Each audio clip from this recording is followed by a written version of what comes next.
Muito bem. E diz assim: transformando fraquezas em forças.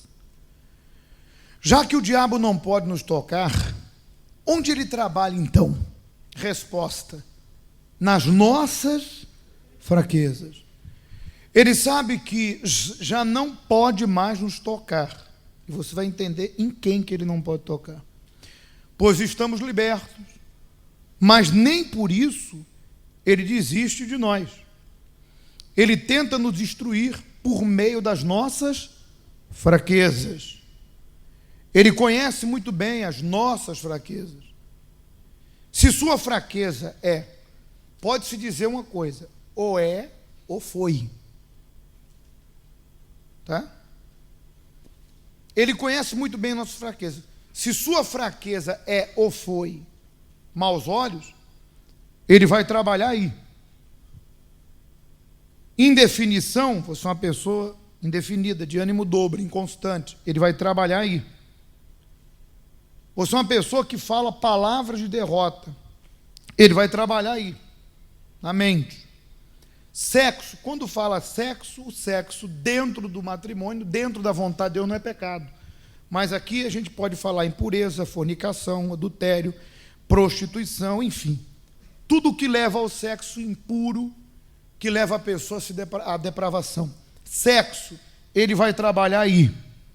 Orgulho, ele vai trabalhar no orgulho. Ser hipersensível, uma pessoa temperamental demais, por tudo e por nada se ofende, se magoa. Ele vai criar situações aí. Desta forma, os demônios lograram tocar e destruir os que um dia foram até o quê? Libertos, mas não foram fortalecidos pelo Espírito Santo, porque ignoram suas fraquezas. Ponto, um detalhe. Veja que a pessoa que quer Deus, ela quer se manter em obediência a quem? A Deus. Ela está numa caminhada de entrega. Primeira coisa que ela entende: eu preciso do Espírito para me manter pura, para me manter de coração limpo, para me manter firme. Então ela entende que não é uma opção, é uma necessidade.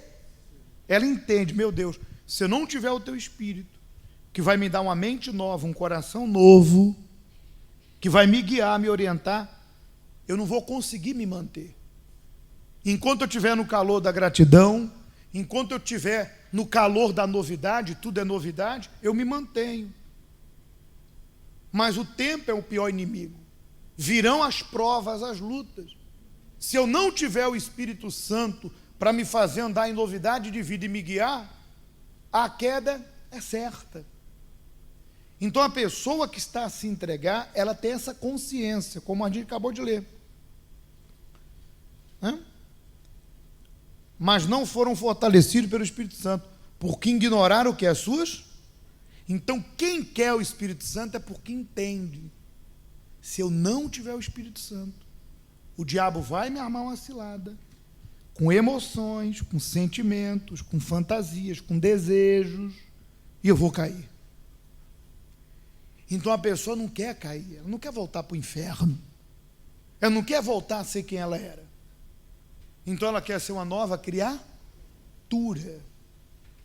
E ela começa essa busca pelo Espírito Santo. Vamos continuar. Só uma observação. Pois bem, e Deus, onde Deus trabalha? Também nas nossas fraquezas, mas para nos fortalecer. Quer dizer, o diabo trabalha para nos derrubar, e Deus para o quê? Nos fortalecer. Por isso está escrito que o poder de Deus se aperfeiçoa na fraqueza. Ele conhece muito bem as nossas fraquezas e revela-nos para que o busquemos o quê? Sedentamente.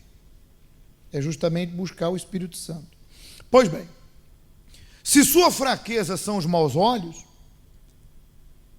Ele vai trabalhar, Deus vai trabalhar para que tenha o quê? Bons olhos. Se a sua fraqueza outrora era indefinição, preste atenção, por favor. Ele vai trabalhar para ser o quê? Definido. Se sua fraqueza era falar, pronunciar derrota com a própria boca, ele vai trabalhar para que professe palavras de vida, vitória e superação. Porque a boca fala o que está cheio, o coração. De uma fonte não brota água salgada aí e doce. Eu não posso dizer que creio e ao mesmo tempo com a minha própria boca eu estou dizendo que não tem jeito. Se sua fraqueza é o sexo, voltando àquilo que a gente comentava anteriormente, Deus vai trabalhar para que seja puro e um dia se case e tenha a sua bênção para desfrutar do sexo santo, no sexo em santo ali, no santo matrimônio, no altar. Se sua fraqueza era ou é o orgulho, ele vai trabalhar para que seja o quê? Uma pessoa humilde, de espírito. Hein? Se sua fraqueza é ser hipersensível, ele vai trabalhar para que seja racional e fervoroso, ou seja, não haja na emoção. Desta forma, o Espírito Santo transformou e fortaleceu os sinceros e humildes, que o buscaram com fervor, sede e com todas as forças. Estes não ignoram as suas fraquezas, ou seja, você não pode vacilar. Jó se desviava do quê? Se desviava do mal. Ele diz, fiz aliança com meus olhos. Olhe para cá, só para ter uma ideia aqui, quando diz, esses não ignoraram suas fraquezas.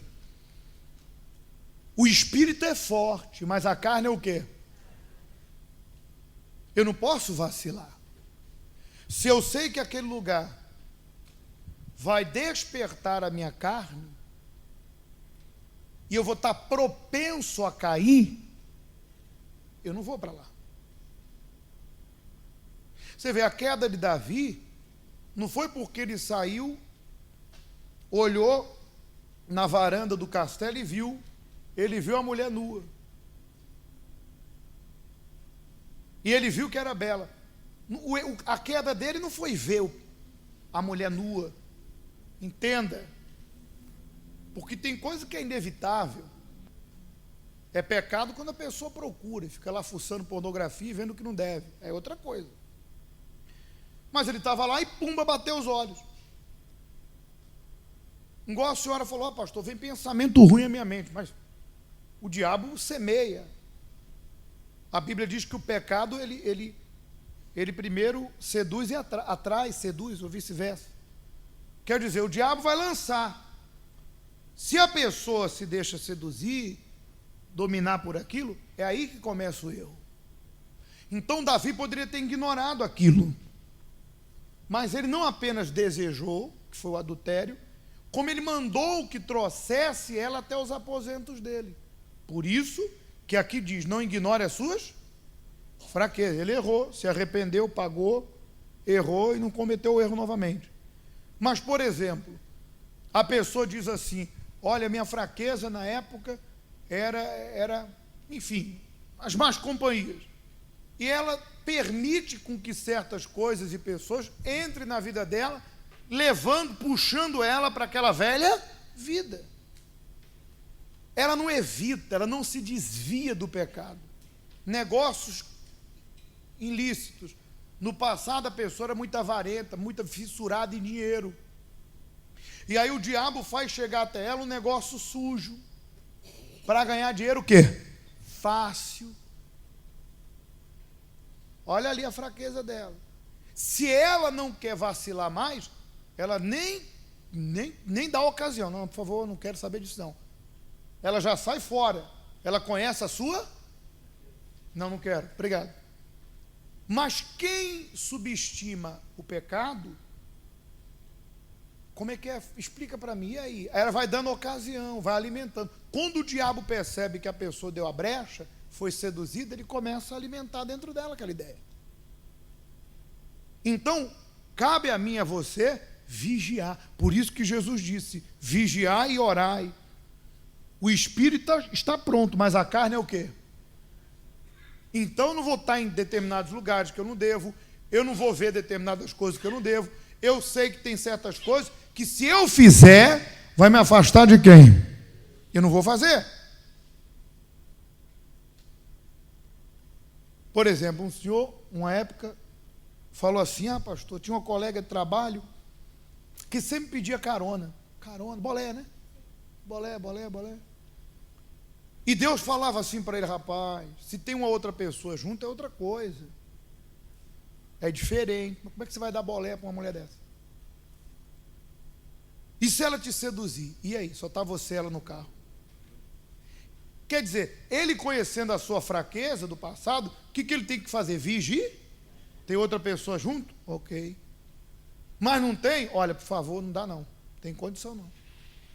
Quer dizer, a pessoa está colocando está preservando a sua salvação, como também, se for casado, o seu casar. Mas e se a pessoa subestima a sua carne? Não, vamos lá. E o diabo usa aquela pessoa para tentar seduzi-lo. Caiu porque deu brecha, ocasião. Então, você tem que trabalhar com Deus, não com o diabo. Você tem que se inclinar para as coisas de quem? Não para o diabo. Então, conhecendo a sua fraqueza, você tem que fazer o quê? Não ignore. Vigie.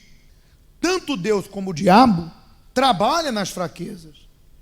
Quem tem autoridade de dar liberdade tanto a um quanto ao outro, quem é? O próprio indivíduo, a própria pessoa. E há um versículo que diz assim, então ele me disse, se referindo a Deus, a minha graça, o Espírito Santo, te basta, porque o poder, o recebimento do Espírito Santo, se aperfeiçoa onde? Não fecha o estudo ainda não.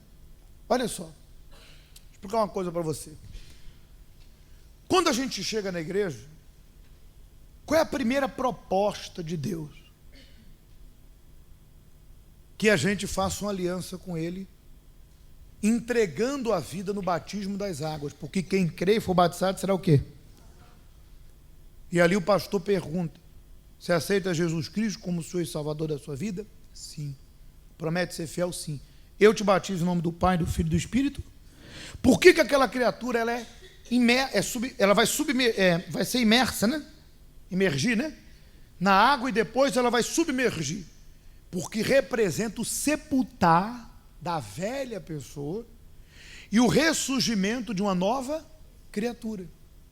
O que Deus vai observar quando aquela pessoa sair do batistério? Se ela realmente fez uma aliança com quem? Deus vai ficar, porque os olhos dele passam por toda, e Deus vai ver o comportamento. Se aquela pessoa apresentar frutos de arrependimento, Deus sabe. Então aquela pessoa começa a perdoar, começa a obedecer a palavra de quem? E o Espírito Santo começa a ver naquela pessoa, o próprio Deus, que ela realmente quer mudar. Ela começa a evitar certos lugares, certas pessoas, começa a obedecer, começa a mergulhar na palavra de quem? Começa a usar as armas da fé, que é a oração, o jejum. Então Deus fala, poxa, ela quer se manter na minha vontade. Então, eu vou dar a ela o meu espírito para que isso se torne dentro dela algo natural. Porque quando você é uma pessoa cheia do Espírito Santo, servir a Deus é prazer. Você tem luta, você é tentado. Mas entenda, sem o Espírito Santo, é impossível você se manter fiel. Se manter nesse princípio, nessa obediência. Mas com o Espírito Santo, ele te guia, ele te orienta.